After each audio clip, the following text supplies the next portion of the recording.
Spooky, atmospheric music begins, then fades to a low hum. Have you ever heard of a place so beautiful? It hides a truly terrifying secret deep in the heart of Louisiana, surrounded by ancient, moss-draped trees. Stands a magnificent white mansion. This is the Myrtles Plantation, but don't let its southern charm fool you. Beneath that elegant exterior lies a history steeped in tragedy, mystery, and something much, much darker. Built way back in 1796, the Myrtles was passed down through several wealthy families. But a strange and terrible pattern emerged. It seemed that nearly every owner who lived here met a grim and untimely end. It's as if the very land itself is cursed. Of all the stories that cling to this house like the Spanish moss on its trees, most infamous is the legend of Chloe. Chloe was a young enslaved woman who served the family. The story goes that she was caught eavesdropping on her master's private conversations. As a cruel punishment, one of her ears was cut off.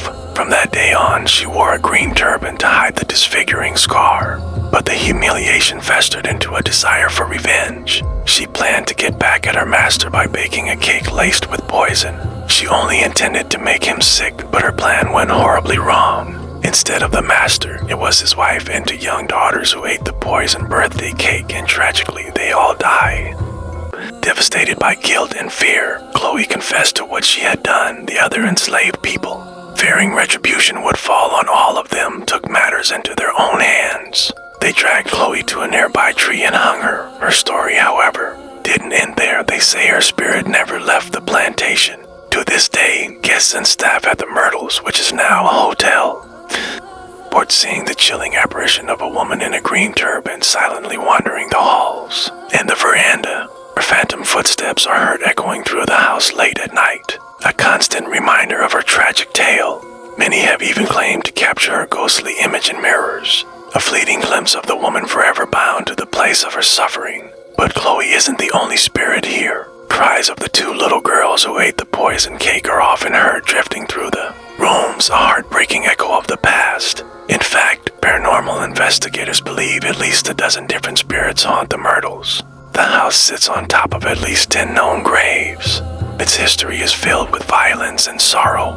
People report doors creaking open and slamming shut on their own, massive crystal chandeliers swaying with no breeze, and sudden, bone-chilling cold spots appearing in otherwise warm rooms. They say that taking a photograph at the Myrtles is like taking a snapshot of the afterlife. Look closely at any picture taken there and you might just find a shadowy figure lurking in the background, a face in a window, or an orb of light, a ghost frozen in time. The Myrtles Plantation isn't just haunted. It's a place where the veil between our world and the next is terrifyingly thin. Some visitors even claim that they didn't leave alone, that a spiritual attachment followed them home. Thanks for joining us on this journey into one of America's most haunted homes. If you love stories that will keep you up at night, make sure to hit that subscribe button and turn on notifications. You won't want to miss where we go next. See you in the shadows.